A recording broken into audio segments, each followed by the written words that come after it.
Today we're going to be talking about space law and particularly the weaponization of outer space. I'm joined today remotely by an expert on the topic, Professor Frans van der Dunk of the Nebraska College of Law. Professor, welcome back. Thank you. Good to be back. Last time we spoke about the law on the moon. Today I want to talk about weaponization of outer space. I heard Russia's launching space nukes, and my first thought was some type of science fiction fear, and my second thought was I'm going to have to talk with Frans. That's always a good thought. I love to talk to you about these things, Joel. Of course, the moment you talk about nuclear weapons in outer space in this political context, that's a recipe for a lot of attention and a lot of discussion. But seriously, I think, and again, I have a sense, of course, I'm not into military intelligence, so I don't know really what's going on, but I have a sense that they are, again, playing, on the fears of people in the West, and in particular in the West, I would say, because what I understood is that the actual use of nukes in outer space, it is very unclear what the military benefits thereof are. Yeah, that's another interesting question. Why nukes? Exactly. The whole effect of a nuclear bomb is, of course, two things: radiation and an enormous power blast. Well, a power blast requires atmosphere. There's no atmosphere in outer space. Nobody really knows how that works. And the radiation may harm a lot of stuff, but again, it harms your own satellites as well. And there's a very interesting example. The United States in the 60s did some nuclear weapon testing in outer space. Starfish Prime was a prime example of. And they stopped doing it because their own satellites got bombarded with all sorts of radiation or stuff like that as well. So again, what I'm saying is that the use of nukes in outer space is at the least doubtful in terms of military effectiveness. Legally speaking, it is prohibited to station them there, because that's, at least as a lawyer, I can say that loud and clear. The Outer Space Treaty prohibits the stationing of weapons of mass destruction in outer space, and nuclear weapons are clearly weapons of mass destruction.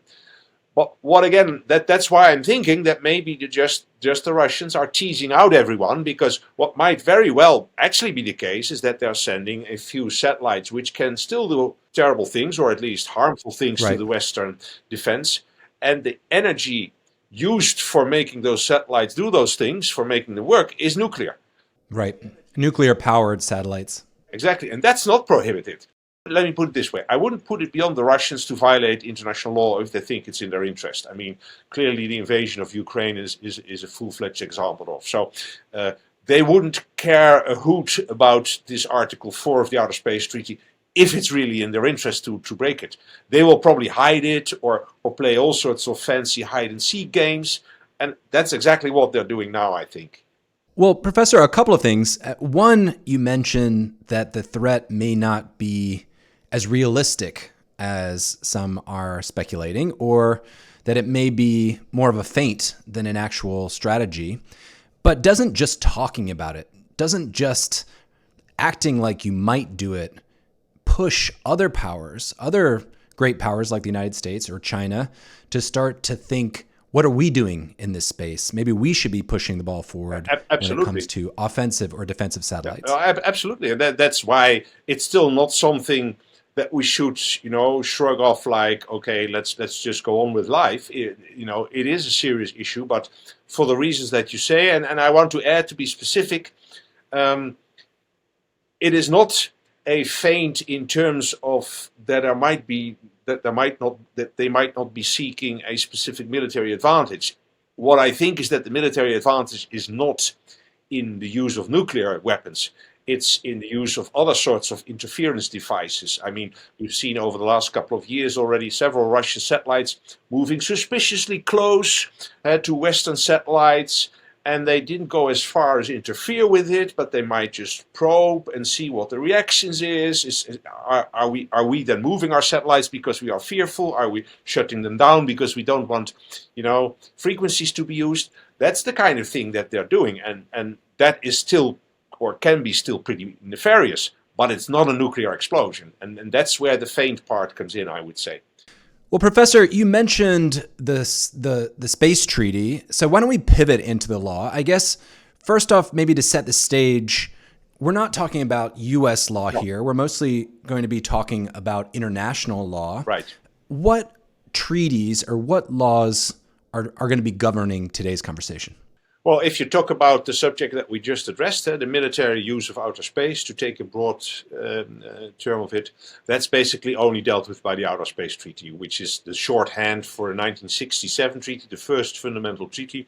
It has a much longer name called the Treaty on Principles, etc., etc. But most people call it the Outer Space Treaty. And that is really the only treaty focusing on space which addresses the military use of outer space, and it doesn't provide much of a guidance. There are many, or not many, there are a handful of other treaties which followed on the Outer Space Treaty, but they basically deal with civil activities and the liability therefore, or the fact that we have to do our utmost to come to the rescue if astronauts are in distress, things like that. So it's the Outer Space Treaty, plus I should say the Partial Test Ban Treaty, which preceded the Outer Space Treaty by 4 years, in 1963. And the Partial Test Ban Treaty includes the prohibition on the testing of nuclear weapons in outer space. It actually prohibits any nuclear blast in outer space. So even apart from the Outer Space Treaty, and again, the Russians, or the Soviet Union at the time, but now the Russians, are party to that 1963 treaty as well. So they are bound by the obligation not to do any nuclear explosions in outer space. And the Outer Space Treaty then adds you cannot even orbit weapons of mass destruction.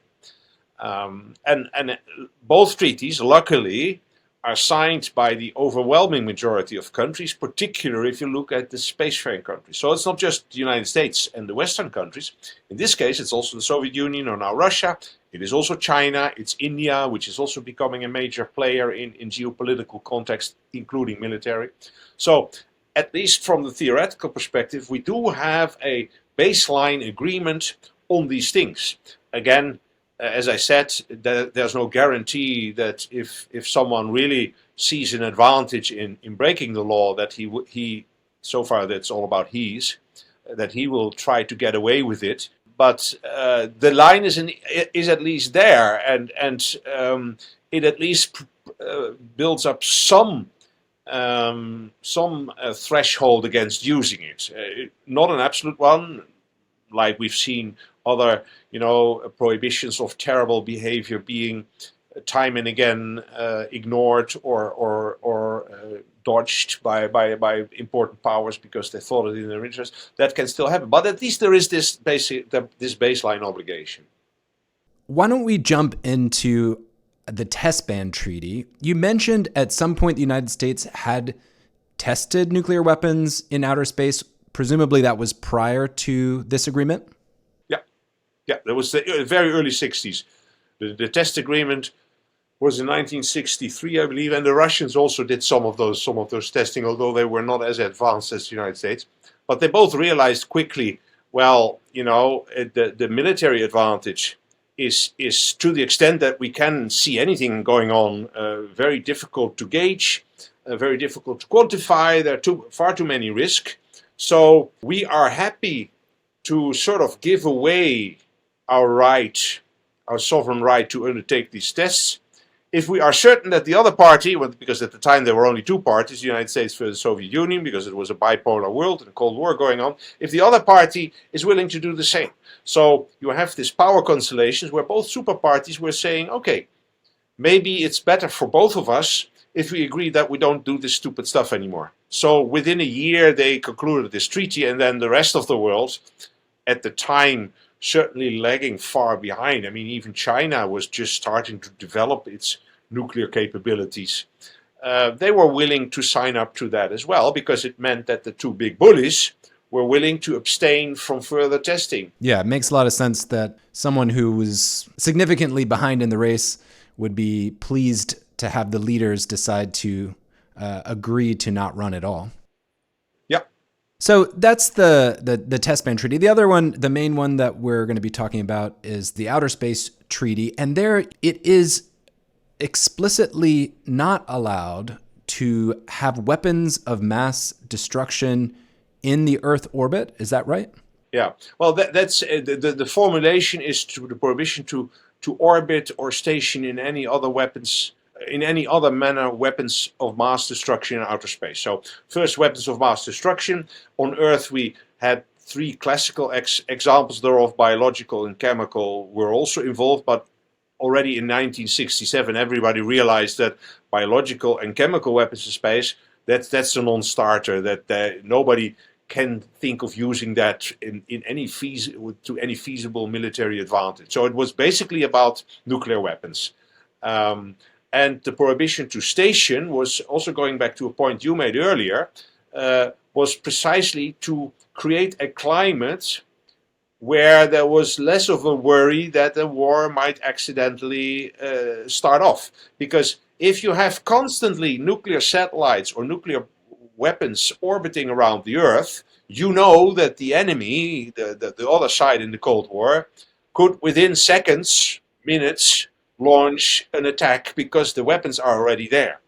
If you don't have them there, but only have them on the ground, you know that it takes a lot more time. You have some preparation. You will not have this accidental, this I need to react within 10 seconds or otherwise I'm dead myself kind of reaction. Right. And so, by again, both parties agreeing to do that, it was what we later started calling transparency and confidence building measures. Measures whereby two parties who don't completely trust each other are willing to agree on something in order to allow each other to trust each other better and to allow the opponent to see that you're really not having anything bad in mind. You said a few really interesting things there. One is giving yourself or giving the nation just a few extra moments to reflect can mean a big difference. I know that we've learned that there were a few examples during the Soviet Union where there was actually orders to use nuclear weapons because they believed they were under attack. And the ability to take a moment and double check may have saved the world from a whole lot of unnecessary death. Absolutely. Yeah. The other justification that seems floating out there is if you put a bunch of nuclear weapons on satellites, aren't you risking a lot if one of these satellites comes crashing down to Earth? Yeah, that's another thing. That you're right. Although I must immediately add that risk also is applicable when it's a peaceful nuclear reactor, and as I said before, that was perfectly valid. And there actually has been a case. The you know first year students in space law all learn about the Cosmos 954 case. The Cosmos 954 was a Soviet satellite, nuclear powered, which in 1978 ran out of control, entered the atmosphere over Canadian territory and fragmented. It was nuclear powered. So a lot of fragments survived re-entry, and Wow. luckily they were spread over largely uninhabited Canadian territory.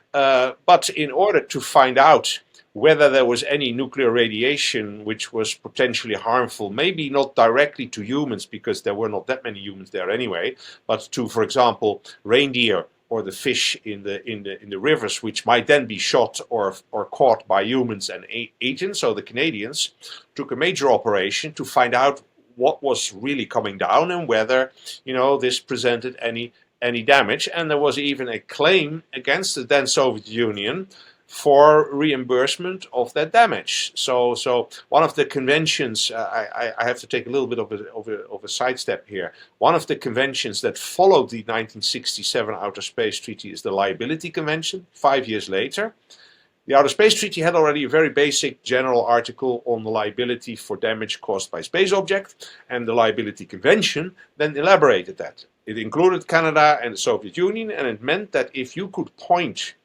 to the launching state of a satellite doing damage to your territory, in this case Canada, and it was clear that it was a Soviet satellite, the Soviet Union had to pay for all the damage that was caused.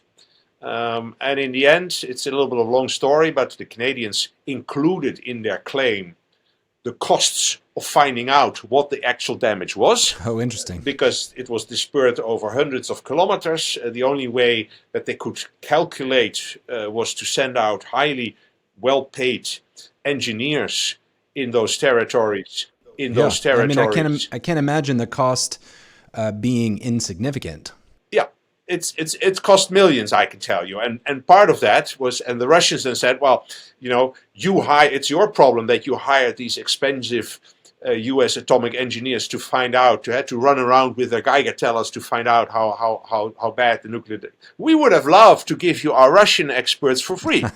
Well, thank you very much, said Canada. I mean, this was kind of the political discussion there. So, to cut a long story short, the Canadians asked for compensation of more than 9 million Canadian dollars. In the Russians and the Soviet Union at the end agreed to pay a little over 3 million of that, and Canadians said, okay, thank you very much, that's it then. But that's a completely peaceful thing, and that can happen again, of course, sure. Frans, I have to ask, did they include their legal bills? No. Not included, okay. I don't think so.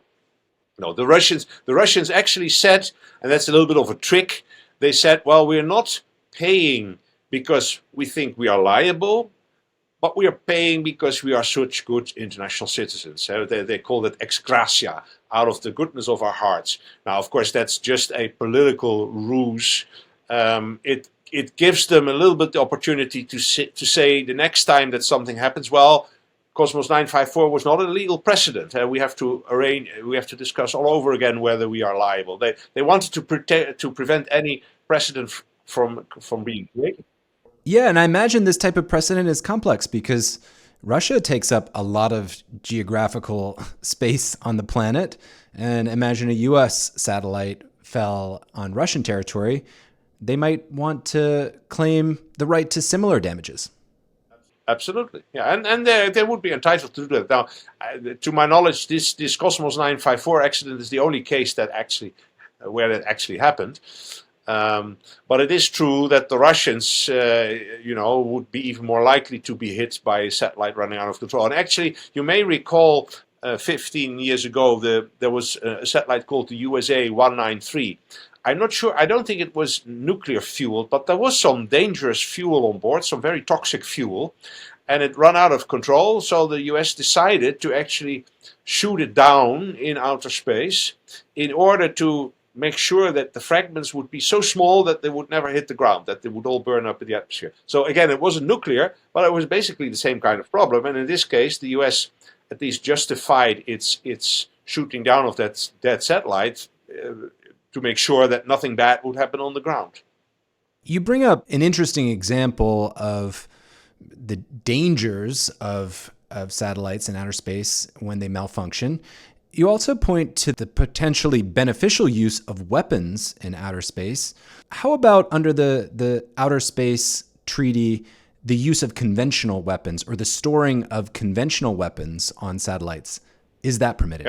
Yeah, that's a good question. And I always tell my students you should not only read what the treaty says, which is the prohibiting of the stationing and orbiting of weapons of mass destruction, but also between the lines what it doesn't say. And in this case, it precisely says two things. There's two things which it doesn't say.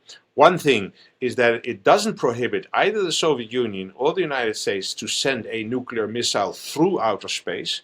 It's just the orbiting and the stationing, and then following the partial testbed treaty, the actual explosion in outer space, which is prohibited.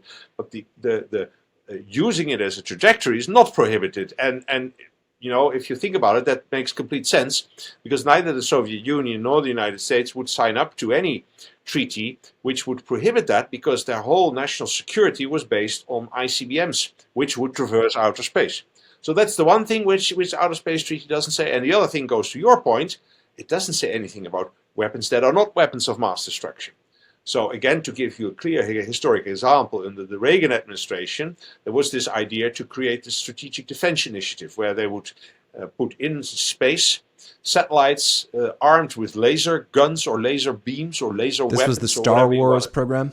The Star Wars thing, exactly. Yeah.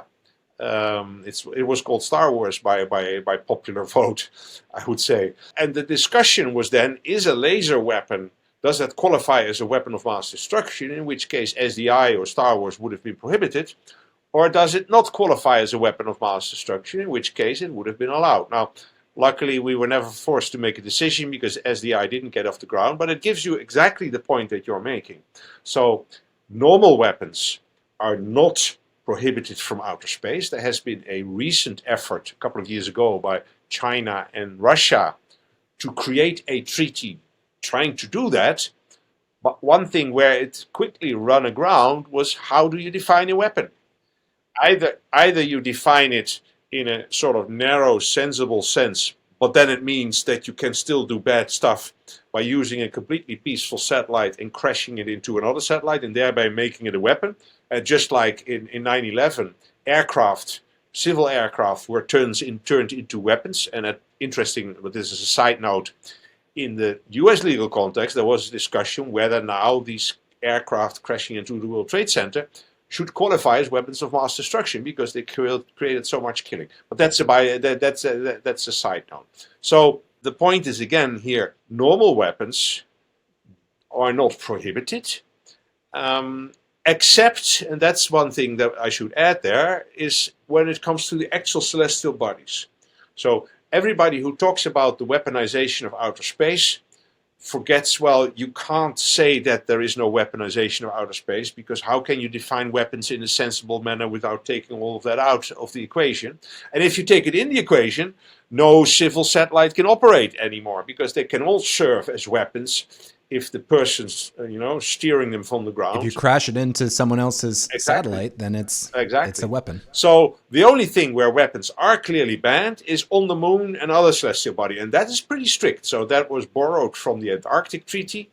And if you talk about the moon and celestial bodies, they are clearly demilitarized. So the only military thing that is allowed is to use military personnel for the purpose of science and completely peaceful exploration. But you can not do any military maneuvers. You cannot have star troopers running around shooting their laser guns or any military establishment. You cannot hide a weapon there, even if it's not a weapon of mass destruction. So in that sense, we have a very strict regime there.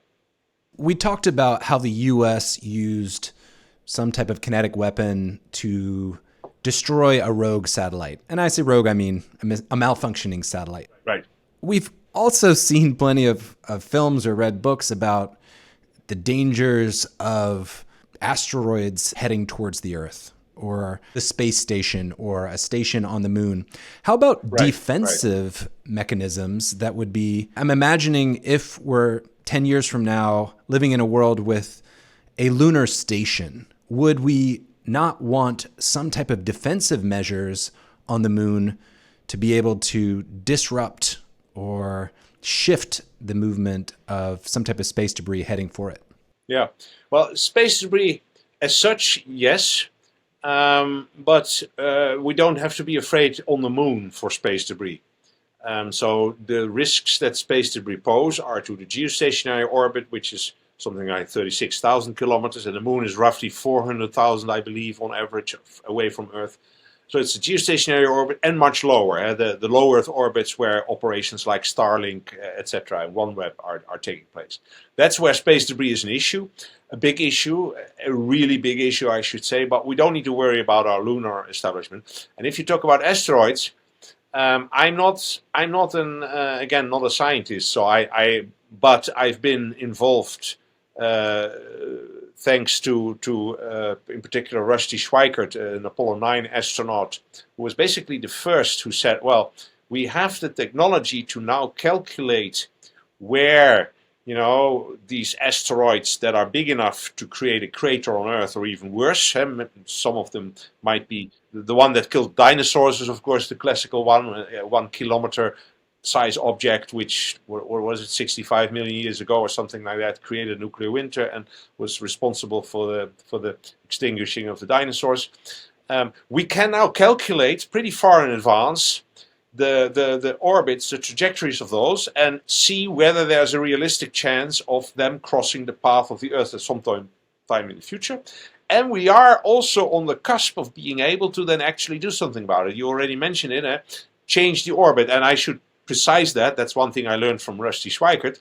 You can't easily change it from left to right, but what you can do is either slow it down in its orbit, in its normal trajectory, or speed it up. And just a little bit might suffice over many years for that asteroid to cross the intersection with the orbit of Earth 5 years, 10 years from now, earlier than the Earth, much earlier, or much later, so that you don't have a collision. Fascinating. So you're not moving it, as I imagine we all thought. We're not pushing it laterally. We're slowing it down, and then the Earth is moving in its own orbit, Yeah. and so Yeah. the collision that could have happened can be avoided. Yeah, I mean, I'm again, I'm not an orbital mechanic, but I'm told that the energy which is necessary for it really to move it laterally compared to its orbit is enormous compared to the effect that you have. So it's just stupid of doing that. And by the way, Joel, there's these films like Armageddon and Deep Impact, Yeah. where Bruce Willis goes out. I learned enough. I was watching this movie with my sons a number of years ago, and after 10 minutes they said, "Dad, leave the room. You're spoiling all the fun for us." Because I was telling them, this is stupid. This is not how orbital mechanics work. Your This is not family's how they're- crying at the end watching Bruce Willis sacrifice himself for humanity. Exactly. and you're this is not physics. No, that's a fantasy story, but it is serious. And Rushdie and others like Doran Prunario and Tom Jones, other astronauts, and Edward Lu, to mention just a few, they have created now a global awareness of these potential risks. And there are a lot of projects of trying to map them, and NASA is now charged by the US Congress to map as closely as possible all the asteroids above a certain size, so that at least we know that the next 30 or 40 or 60 or 100 years, we will not be at risk for such a major city killer or country killer, as they're sometimes called. Well, why don't we talk a bit about some other ways that nations can interfere or disrupt outer space technology or outer space property? We talked about space nukes. We talked a little bit about some conventional weapons. What laws are implicated there if, say, the United States decided that I don't want to trigger any even thoughts of international conflict. So let's say the United States thought that a Bohemian satellite was a little too close to its orbit. Would they have a right to push it, to destroy it, to protect our own satellites? Yeah, that depends on what protection means. There are rules, and to a certain extent they're gentleman rules, because everybody has an interest in up to a certain extent to complying with them. Because if satellites are too close and start interfering with each other, that's mutual interference. So if one of the two doesn't care about mutual interference, that probably means that that satellite has bad intentions, because it is not going to sacrifice a normal civil transmission. It is wantonly doing some bad stuff. The ITU, the International Telecommunication Union, is one of the UN organizations which basically since the beginning of the space age has tried to take care of avoiding harmful interference. Part of that is coordinating the use of the radio frequency, so that if you are a newcomer and you want to use a certain frequency for a satellite that you're planning on building, before you get the formal recognition of the right to use that frequency, it goes through a whole lot of international hoops, trying to ascertain that no one who's already operating there is happening to operate the same frequency in the same area. And the same area means also if the satellites are too close together. So there is which has worked, 99% of the time fine for avoiding that. But of course, if you want on purpose to do something bad, that's again where international law falls short. So when you talk about a Russian satellite coming too close, you don't need to use the Bohemians. They are innocent. The Russian satellite, which has actually done that, come close. As long as they don't interfere in radio terms with the operation of the satellite, as long as they are not hacking it or spoofing it or trying to change it to play with it or change its orbit, the only thing you can do is be angry about it, but that's not a violation as such, because there are no hard and fast rules that you cannot come closer than so many miles. There are some customs, and of course if you violate the customs, that raises a lot of suspicions, but as such it's not necessarily a violation of international law. You say customs, but that doesn't imply customary international law. So not necessarily, no. So there's no international waters as an analogy for outer space. You know, it's not, you've come within 2,000 meters of my satellite. You're in my space. No, we don't have that yet. And I mean, the difference between custom and customary international law is very simple. The belief that the custom is actually a legal obligation. Right. That you do that not just because it comes in handy or because everyone does it, but because you have a sense that this is what's the morally right thing to do. And that is clearly still a matter of discussion. So what is too close? I don't know. Yeah. And you can't just shoot it or push it, because then you're really interfering. I think then you overstep the boundary of what is currently allowed. And I think we can hold that a state, if the US would do that in retaliation for a Russian satellite coming too close, I don't think that we can argue that that's a valid form of self-defense, or however you want to phrase it. Yeah, and I imagine as this law develops, there may be different norms or different customs for manned versus unmanned spacecraft. I'm imagining you might be a lot more protective of a satellite coming too close to the International Space Station versus to one of Starlink's satellites. Absolutely. But you still can't prohibit it. I mean, first of all, the by far likeliest chance that something will come too close to the space station for comfort is not because somebody maneuvers a satellite there, but it's because there's a piece of satellite which has run out of control. That's the major danger. We've had only one real in-space collision so far between one dead satellite and one operational satellite.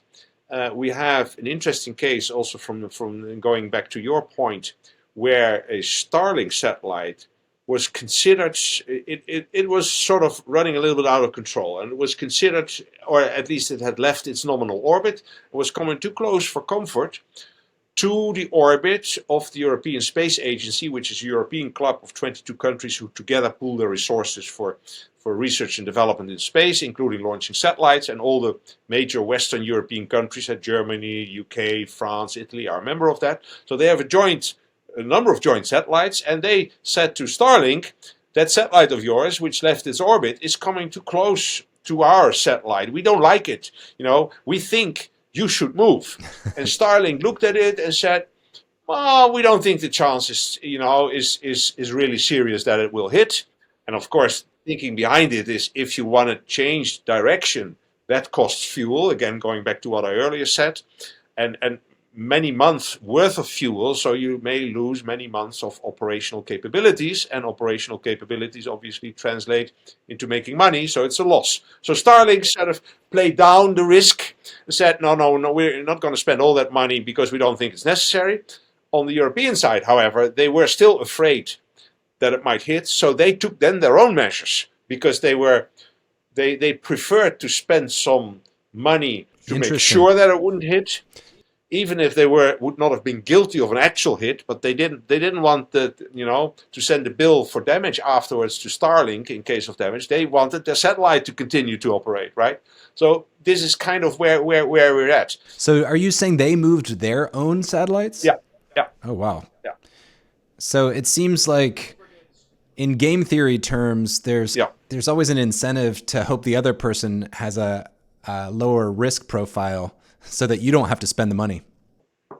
Yeah, but it didn't work the normal way here, because but that partly because of, I mean, now we'll never know the truth. Was Starlink right with his assessment that it would pass without a hit, or would it have hit if ESA wouldn't have taken its own measures? Professor, one other area of contention that we see around these satellites is the way it's shifted the traditional notions of sovereignty in a state. Usually, I mean, historically, a country could contain somewhat what's going on above their territory. Now with satellite technology, we're seeing companies or nations able to not only see very clearly into a state using high-tech cameras, but also to offer services like internet. Is this something that international law or space law speaks to? Absolutely. Yeah. I mean, the baseline of space law was already pretty quickly established, namely that the sovereignty of states which they exercise over their airspace above their territory does not apply to outer space, which of course raises the issue of where's the boundary. Well, that's kind of an issue which has not still not been solved, although most people tend to think that we're talking about 100-kilometer altitude.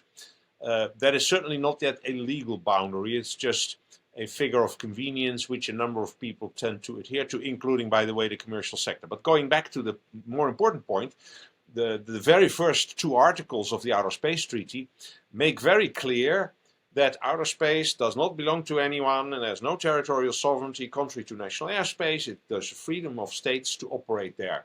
So once that was done, and the space treaty was 1967, which is 10 years after Sputnik, but the basic agreement on that sort of already arose in 1957 from Sputnik. Because if you see the trajectory of Sputnik, it flew over the United States a number of times.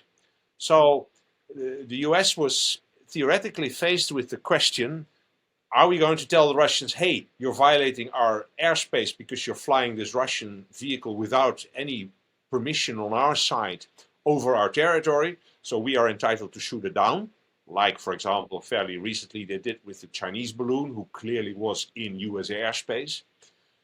Or do we recognize, as going back to Sputnik, do we recognize as Americans that no, this is at such an altitude that we should consider a different legal regime? And that's what they did. They didn't protest. And of course, one good reason for it was that they had plans of their own to do the same. And of course, if the Russians sent their satellites over US territory, they couldn't blame the Americans to do the same over the Soviet territory. So there's also political feasibility behind that. But the two sort of silently agreed that this is possible, and that sort of morphed into the actual rule in the Outer Space Treaty saying it's for no one. Which then, of course, means that indeed you can get stuff operating over your territory which you are not really happy with as a country. Right. But there's I imagine the frustration of Russia, for example, with the U.S. or a U.S. company providing internet service in areas where they were actively attempting to prohibit it. Yeah. Well, of course, one has to distinguish the operation of the satellite, which technically speaking they can do nothing against, and the sovereignty on the ground to say, well, in our wherever we Russians hold power, you cannot get that internet service. Interesting. There's no rule which prohibits the Sovereign Union from prohibiting its citizens of accessing certain information of satellites. The way to handle it is not by shooting down the satellites, but the way is to simply make sure that nobody has a satellite dish listening to the satellite. Now, that's, of course, technically and practically speaking, a very big problem. I'm a Dutchman. In the Second World War, we were occupied by the Germans. Many Dutch wanted to listen to the radio of the free US or the free United Kingdom to hear what the real truth was about the world out there. The Germans didn't want that. But they couldn't kill the radio stations in the US or the UK. The only thing they could do is prohibit every Dutch citizen to have a radio and punish it severely, sometimes even by death, if you were caught in the position of a radio. That's what you see these regimes to some extent doing. But of course, it's not enough, because if you have millions of people and they're spread over such a territory, they might still be tempted to do something about the satellites. And the most famous case here is actually one of Iran, which for many years allowed from its territory a Eutelsat, a European satellite, telecommunication satellite, to be interfered with, because they didn't like the free programming, with all the, in the view of the staunch Islamic Republic, immoral, indecent films and movies and talks and stuff like that. And of course, quote unquote Western propaganda. Exactly. But, Iran is, I think, a country with 80 million people or something like that. Highly qualified, highly developed people, usually highly educated people. So to make sure that nobody secretly has somewhere a satellite dish listening to Eutelsat, the best thing they thought they could do was, interfere with the signal. And it was clearly proven that it came from Iran, although Iran denied it. And then at the end of the day, because again, that's the failure of international law in this respect, Eutelsat, which is of course not like the United States, a major power, Eutelsat had to eat its ears and just accept that this wouldn't work, and they just started using other frequencies, tried to avoid broadcasting in Iran and only serving their customers in the surrounding countries, Iraq, Turkey, etc., etc. Interesting. So, as you mentioned, it's not as though they came out and said, we are interfering with the satellite. But in that case, Iran was not only interfering with access to the satellite's frequency in Iran, but globally. Well, the result was, I mean, it wasn't globally, but the result was that they simply blinded, so to speak, in an electronic fashion, those transmitters that they had a problem with. And those transmitters covered a much larger area than Iran and had many customers outside of Iran. I mean, that's, if you think about the footprint of a satellite, is usually circular or elliptic. There's no country in the world which is circular or elliptic. So whatever way you put it, you will always include some part of another country. And if that other country says, well, we don't care, if in our border areas people can listen to that program, that's fine with us. But in the case of Iran, they didn't want that. So in order to, rather than try to arrange for something or go the hard way and simply make sure that nobody in Iran had an illegal satellite dish, they said, you know what, we're simply going to take the easy route. We're just going to. And of course, Eutelsat said, well, now we cannot serve our customers in Iraq, in Turkey, in Afghanistan, in Pakistan, or wherever they had their customers, right? So that's a slightly different approach. It's not like they cut out the whole communications, but that part of the world was suddenly non-serviceable by Eutelsat. Does international law have anything to say about that type of interference? Is that an That's illegal act? That's an illegal act, absolutely, because Eutelsat was using its frequencies totally in line with the ITU. They had gone through all the hoops. They had at the end gotten their registration of their frequencies. So everyone was required to not interfere with them. Now, of course, often interference can be by accident. So as soon as you find the interference, you start to try to find out what's the source, and then discuss how can you stop doing that, or what is the problem. But of course, if Iran says, well, you may say that it comes from Iranian territory, but we know nothing, we're innocent. That's where the buck stops then in international law. So it was illegal, but it couldn't be really punished. And in the end, as I said, Eutelsat, decided to eat their own ears, or whatever the expression is. So they decided essentially there's nothing else we can do. Yeah, exactly. Anything else that's jumping out at you that would be particularly interesting about what's happening with satellites and space law, or private companies and space law, or overwhelming numbers of satellites? I think we covered a lot of ground, as certainly when it comes to the military and dangers and stuff like that.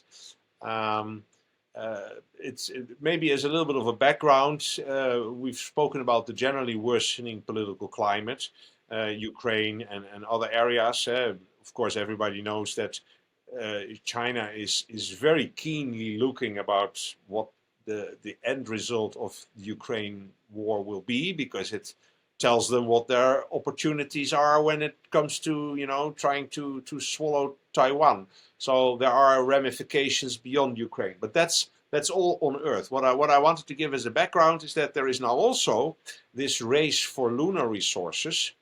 The US has started the Artemis program. Artemis, of course, in Greek mythology is the wife and the sister. Usually it's the sister, I think, of Apollo.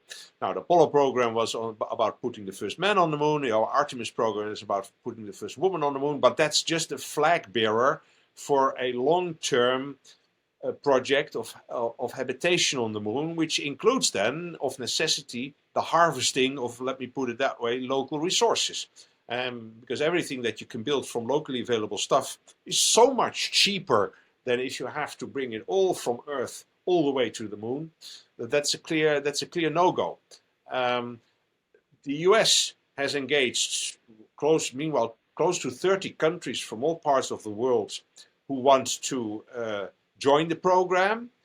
But of course, the Russians and the Chinese do not want to they have concluded an agreement between themselves, which can be seen as competing.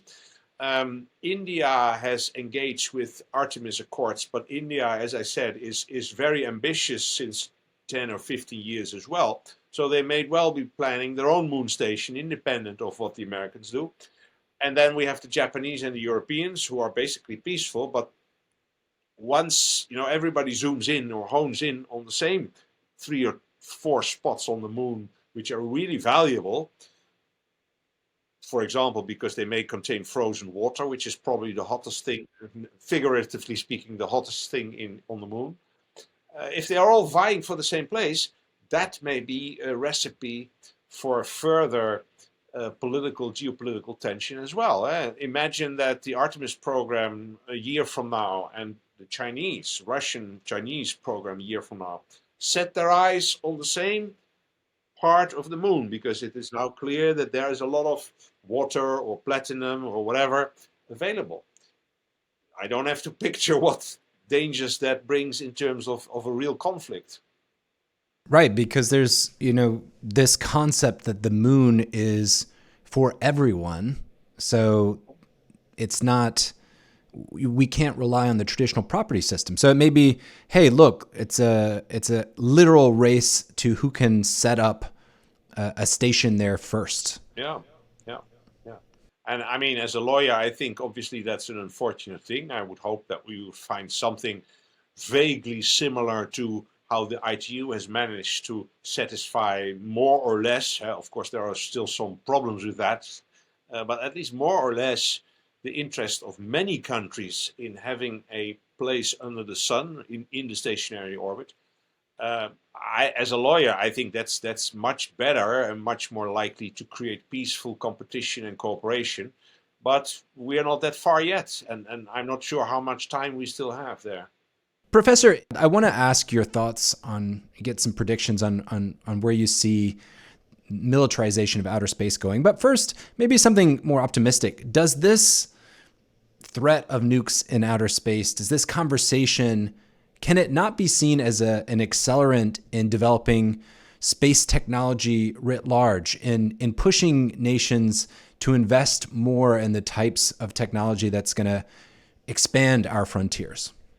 I see your point, and theoretically speaking, it can, but it requires a few parameters which I'm not sure are there, namely that people consider that the use of nuclear technology in outer space by the Russians is indeed not as such meant to be nefarious. I mean, of course, I'm not sure I want to argue that a benefit of the arms race back in the days was a lot of technological developments, which it was for sure, but it was all in developing better arms or better defense against the arms of the other, which then caused the other to try and build yet better arms. So it would only work if would be clearly feasible that, number one, that whatever the Russians are doing with their nuclear technology in this particular context is not primarily of a nefarious or military nature, and B, and that's very important, that they're willing to share it. Because otherwise, countries want to go their own way, and you get a competition in technology, and I'm not sure that that's necessarily a good thing. I must say I haven't thought this through yet, but I'm in that sense not as optimistic as you are. Although obviously any space activity, any space technology that may be developed might also have a lot of good spin-offs in the non-military sector. I mean, to put it very plainly, certainly for the first half a century roughly, or maybe a little bit less, space was very much driven by military and security interests.